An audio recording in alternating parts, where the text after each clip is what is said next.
What's up, y'all? It's B&E Sports Talk coming back to you with the NFC Props video. If you are coming over from the AFC Props video, you're a badass. Shout out to you. If not, go and check out the AFC video because you're not badass. Make sure you tell your friends about it. You need to hit that little red button down below.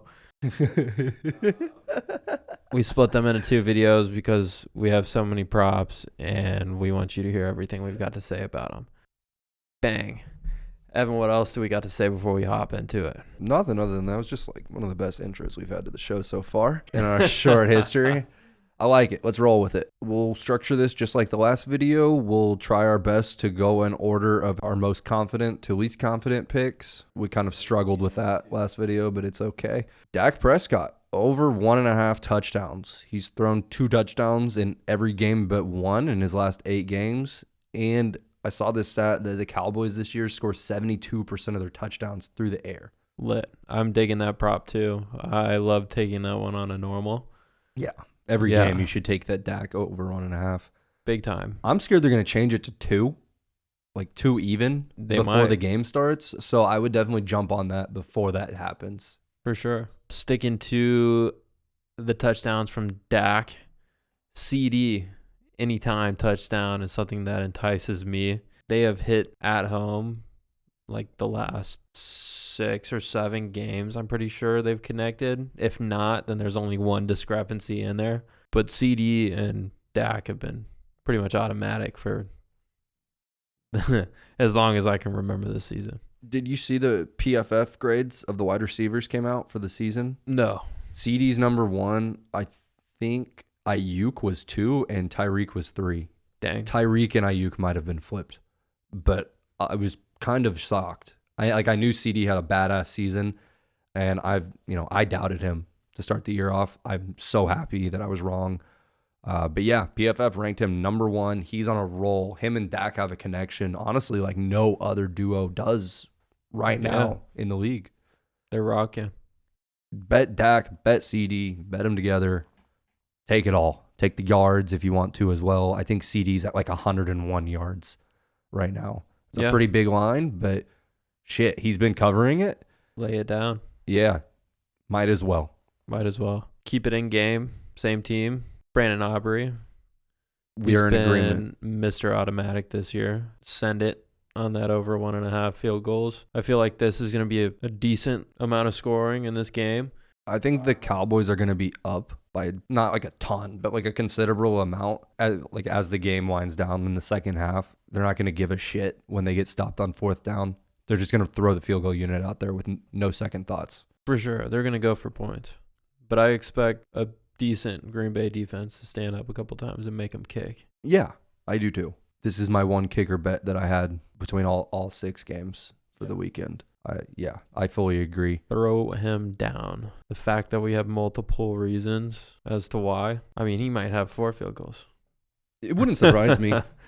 There's no saying. If you want to keep it in game, I have Rico Dowdle over 17.5 rushing yards.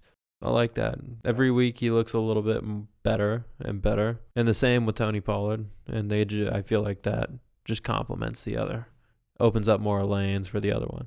If Dowdle is able to get 5 carries, that's easy. 5 carries will easily cover 17.5 yards for him. Yeah, man's fast as heck. All season, he's at his big games when we've been up big. Or not even up big, but like when we're up by like 10 to 14 points, he'll start getting more and more touches. And I really do expect that to happen at some point during this game. And he's going to get cycled in here. I'm not big on Tony Pollard the way he's been playing all season. Dowdle's been the better back, just like Pollard was last year with Zeke struggling. Yeah. I think this is a pretty sweet bet sitting here at 17.5 yards. Yeah, that sounds nice. Let's flip to the other side. I've got a lot out of this game. So Green Bay, Jaden Reed. Over 49.5 yards. I just think the line is low. I think so too. He's hit this his last 2 games, I believe. That is sweet. He's fallen into pretty much the wide receiver 1 role since Stubbs got hurt. Christian Watson's kind of fallen out of favor. He keeps dropping balls. Yeah, no, Reed's been the guy. So I fully expect him over 49.5 yards in a competitive game against a good Dallas defense, but some corners that are viable to give up some yards. Yeah, 50 yards in a full 60-minute game as the number one receiver. You should hit that. For If you sure. don't hit that, then you just got locked up all game. Yeah. And I don't really see that happening. I assume that they'll get, coverage will move around. He'll move around the field, and he'll get lined up on all different types of guys throughout the game. He'll definitely get in 49 yards. Yeah. I like it. I guess I'll stay in this game. I have Tony Pollard under 18.5 receiving yards. He's only gone over that mark once in the past 5 games with a 37-yard day against Philly. What was that, 5 weeks ago? Obviously, this is not a locked bet. I'm just sticking with the stats on this, sticking with what I think the game script is going to be. I don't really think Pollard is going to be that heavily involved in the passing game. Yeah. Keep him out. Again, this is one of my lower confidence bets of the week, so don't bet this one as a complete lock, guys. This is kind of a toss-up, kind of a flyer just to fill in at the end of your ticket. Boom. New game. Cool. This is going to be my next 4 bets to wrap it up are out of the same game. Rams and Detroit. Real quick, I just realized at the very bottom of my list, I have Jordan Love over 34.5 passing attempts. I like that one. He usually stays between 32 and 40. This is obviously going to be a game where he's going to have to throw the ball more than usual. Big time. So, yeah, 34.5 passing attempts. I like that line. That's my last bet for the Packers-Cowboys. Sounds like a banger to wrap it out. All right, first up in this game, I'm going to take Matthew Stafford to get over 23.5 completions. They're also going to have to throw the heck out of the ball. And in a revenge game, in a playoff game of all spots, he's going to go out there and complete passes, and he's going to throw the hell out of the ball. This is going to be a wild game. Nothing better than 2 quarterbacks coming back to their former teams and just wanting to absolutely long dig them. I mean, I think this is the best game of the weekend.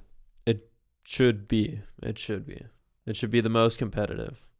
And it's definitely the best story, for sure. Absolutely. The fact that both teams are in the same spot at the same time is insane.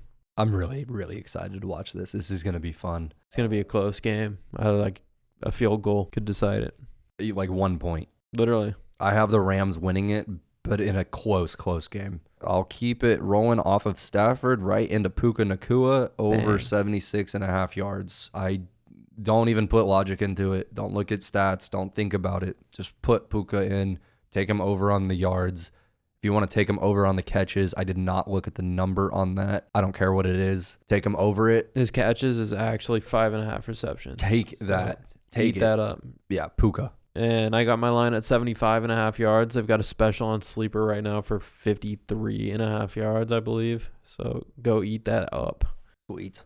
What else you got in this game? I had the same Puka. We're both in line on that one. Kyron Williams, anytime touchdown, the man is a touchdown eater. Once again, don't question it. In the game that's going to have some scoring. He can do it on the ground and through the air. Fire him up. Throw him in your lines. And he's going to look real good at the end of the day when he's got that touchdown for you. Maybe 3. That's how my fantasy season ended. In the championship, I will say, but still. Dirty ending. Yeah. It's all right. At least I made it.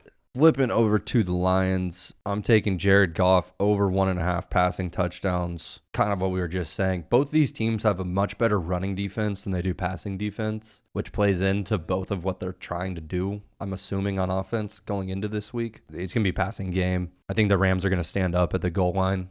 David Montgomery can definitely still eat it. If the Lions end up staying within the 5-yard line on their possessions, that's the only way this bet gets in trouble. Yep.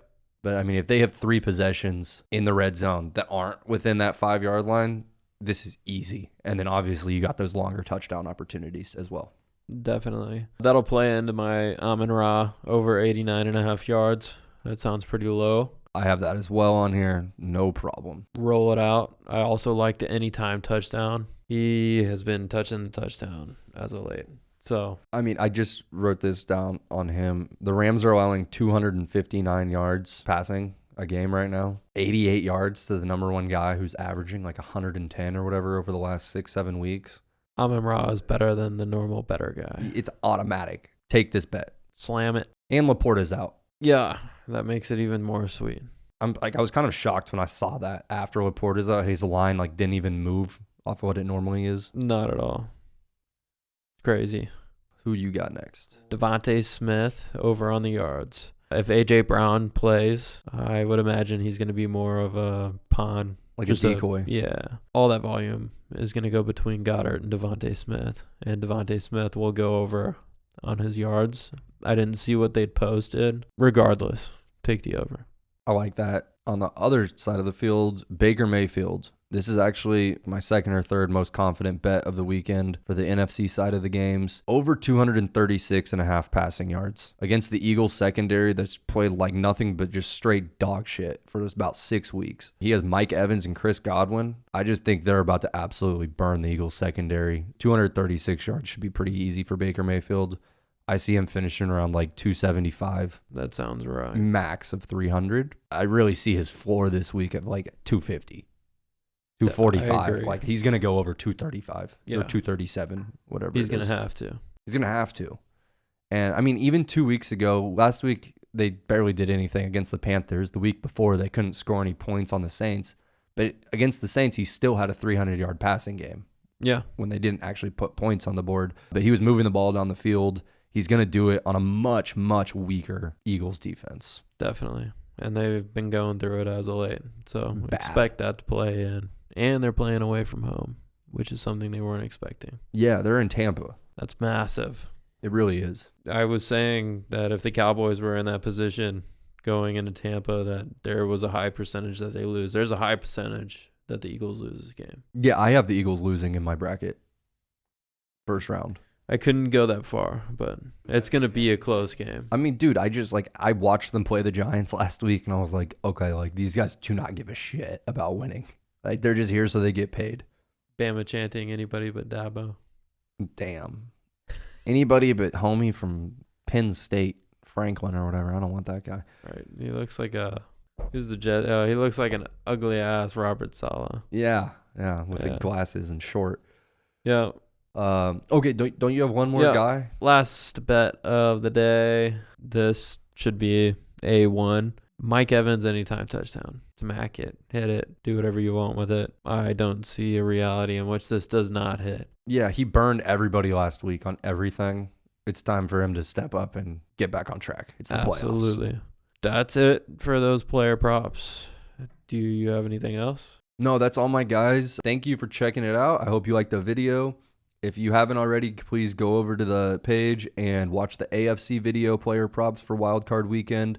And then also hit the like and subscribe button.